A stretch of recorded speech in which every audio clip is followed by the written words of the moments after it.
The historic handshake by the blazing fireplace. Pause for a moment and picture this.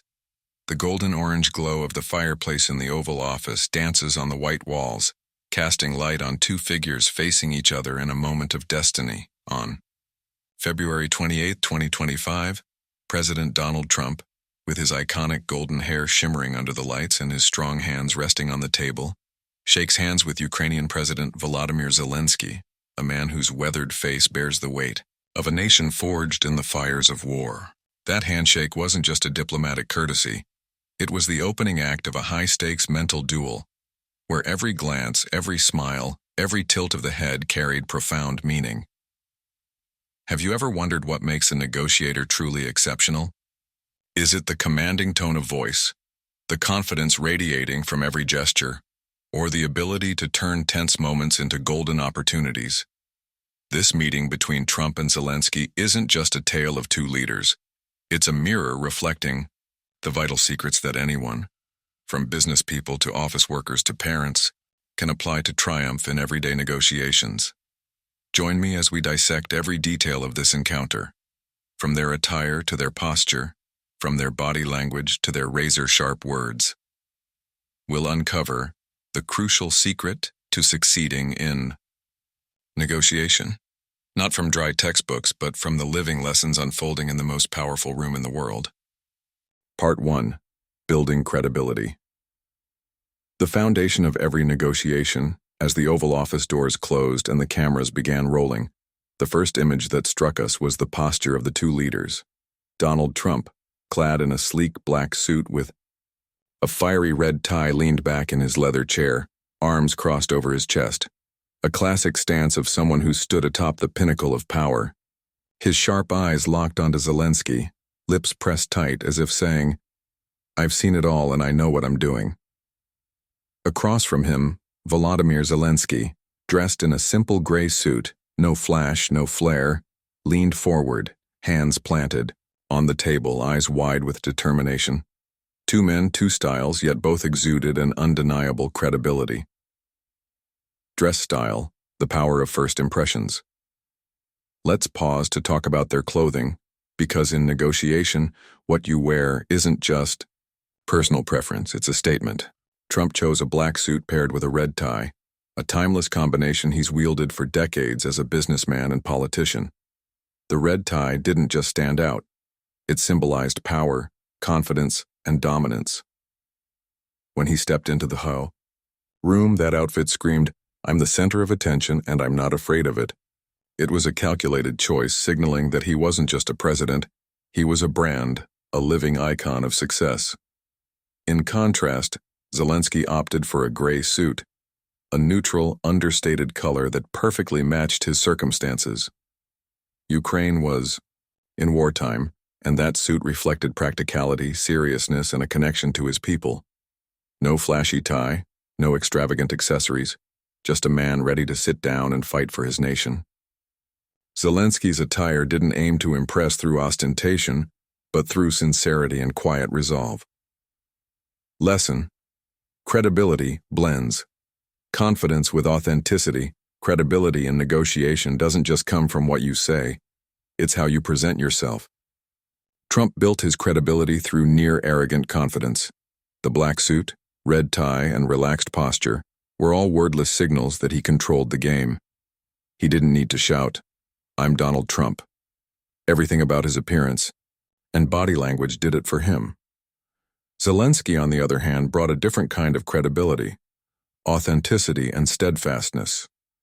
His gray suit wasn't just clothing, it was a story of a nation in struggle, a leader with no time for showmanship but laser-focused on a greater goal. When he leaned forward, hands on the table, it was his way of saying, "I may not have America's military might, but I have the trust and support of millions of Ukrainians." Real-life example. Think about the last time you walked into a job interview. If you wore a tattered outfit, scuffed sneakers, and slouched in your chair, what would the employer think? But if you donned a well-fitted suit, polished shoes, and sat upright with a confident gaze, you'd establish credibility before even speaking. In business, meeting a partner in sloppy clothes raises doubts about your competence. Learn from Trump and Zelensky. Your attire is your first weapon in the negotiation arsenal. Further application. Credibility in the small details. Look closer at how they used space. Trump claimed it by sitting comfortably, legs crossed, hands clasped. He didn't just sit, he owned that chair. Zelensky, meanwhile, leaned forward to close the gap, creating a sense of intimacy. In a family negotiation, say, convincing your parents to let you travel, try wearing a neat shirt instead of a wrinkled tee. Sit closer to them and look them in the eye. Credibility isn't just words.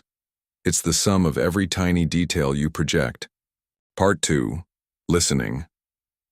The secret weapon of a great negotiator. As the conversation turned to a sensitive topic, Zelensky pulled a stack of photos from his briefcase, before and after shots of Ukrainian soldiers captured by Russia. His hands trembled slightly as he laid them on the table, his voice dropping low with emotion. These aren't just numbers.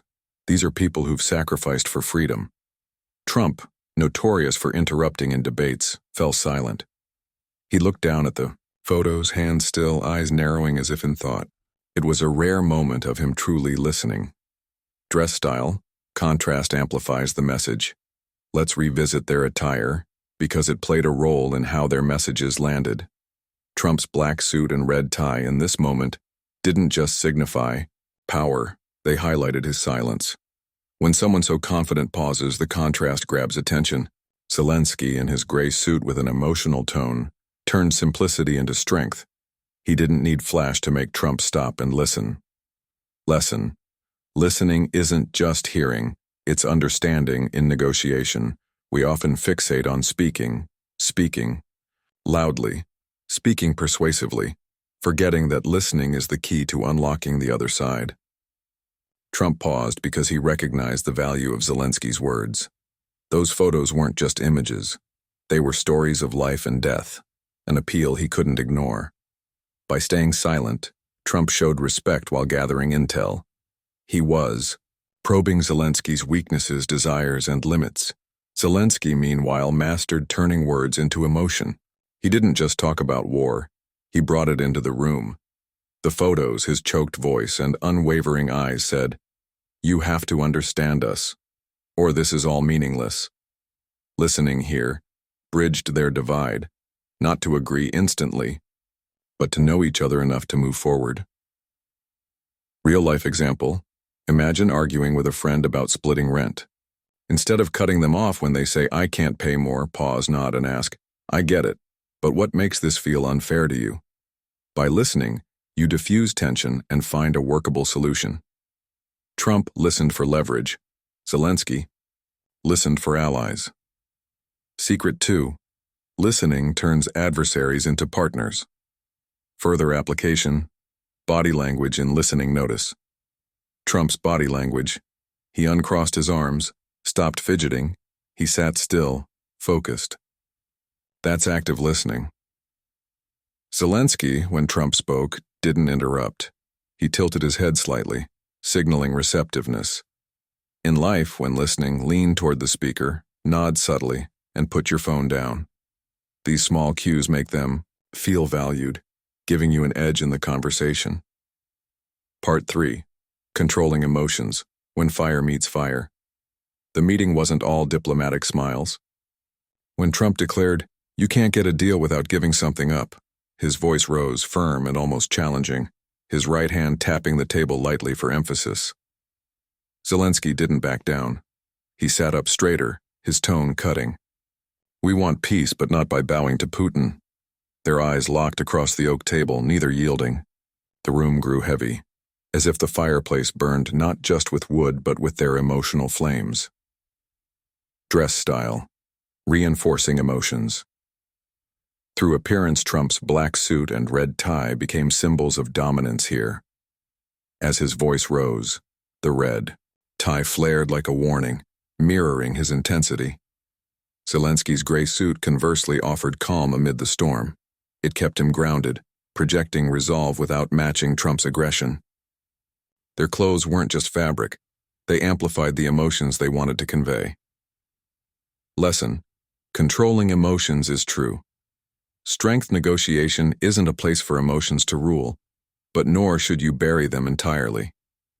Trump raised his voice. To apply pressure, a tactic honed over decades of real estate deals, aiming to rattle Zelensky into revealing weakness. But Zelensky wasn't easily shaken.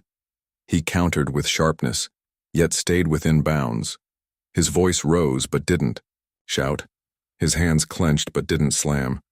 What kept this from becoming a destructive clash? Their ability to rein in emotions at the breaking point. Trump, though fiery, didn't storm out or insult. Zelensky, though angry, didn't turn away or let emotion cloud his stance. They knew emotions are a double-edged sword. They can propel you forward or ruin everything if unchecked. Real-life example. Picture negotiating with a supplier over a steep price. They quote an outrageous figure, and you feel your temper flare. Yelling, "Are you kidding me?" ends it bitterly. But if you take a deep breath, keep your tone steady and say, "I see your point, but let's consider the long-term value here."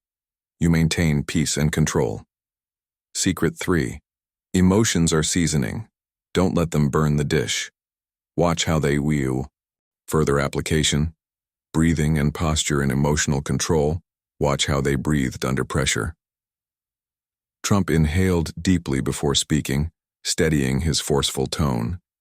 Zelensky, responding, sat taller, shoulders squared, a stance that reclaimed calm. In life, when you're about to snap, try 3 deep breaths, sit up straight, and meet their gaze. You'll find strength you didn't know you had. Part 4. Creating leverage. The art of cornering. Without force. When Trump said confidently, "A ceasefire is relatively close," he lobbed a loaded statement. His voice was deliberate, eyes fixed on Zelensky as if saying, "I've got what you need, but at a cost." It wasn't just a promise, it was leverage. Zelensky fired back instantly. "We need specific security guarantees, not just words." He sat straighter, right hand gesturing lightly to the documents before him, reminding Trump of Ukraine's sacrifices. Dress style, enhancing leverage. Through image, Trump's black suit here was armor. It added weight to his words. Mentioning a ceasefire, the contrast of black severity and red tie authority made him seem the gatekeeper of peace. Zelensky's gray suit turned humility into a counterpunch. It framed his demand not as begging, but as a moral call. "We've got nothing but sincerity. You owe us a real answer." Lesson. Leverage is the hidden power behind words. Trump knew Ukraine relied on U.S. support, his natural leverage. By hinting at a ceasefire without specifics, he made Zelensky wonder, if I say no, will this chance slip away? But Zelensky didn't sit idle. He demanded clarity, turning Ukraine's vulnerability into a challenge for Trump. If you want credit as a peacemaker, step up. This is the art of leverage, not overt threats but planting seeds of doubt. Trump controlled the pace. Zelensky hit Trump's pride and duty. Real-life example. Say you're selling an old car. A buyer lowballs you, and instead of rejecting it, you say, "I get that price works for you, but someone else just inquired higher. Want to rethink?" You don't force, they adjust themselves. Secret 4. Leverage doesn't shout, it whispers. Further application. Using time as leverage, Trump paused after mentioning the ceasefire, letting silence amplify pressure. Zelensky, demanding commitment, let his words sink in.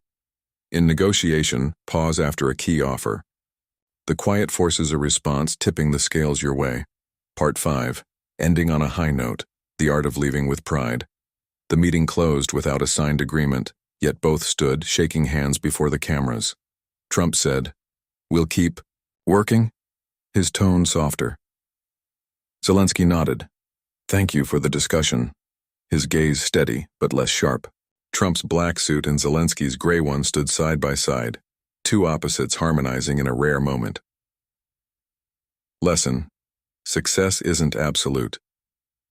Victory negotiation isn't a war where one side kneels. Trump didn't force Zelensky to sign, knowing a coerced deal wouldn't last. Zelensky didn't cave fully, valuing his nation's stance. Both left with pride. Trump as a peace broker, Zelensky as a defender. Real-life example. Negotiating work shifts with a colleague. Don't push them into night shifts they hate. Suggest, I'll take 2 if you cover weekends. Both win and the bond holds. Secret 5. Great negotiators leave the door open. Conclusion. The secret lies not in words, but in you. The Trump-Zelensky meeting is a living textbook on negotiation. From their attire to their posture, their listening to their emotional control, their leverage to their exit, it's all gold. You don't need to be a president to use it. Step into your next negotiation with Trump's confidence, Zelensky's sincerity, and their shared cunning. Success awaits.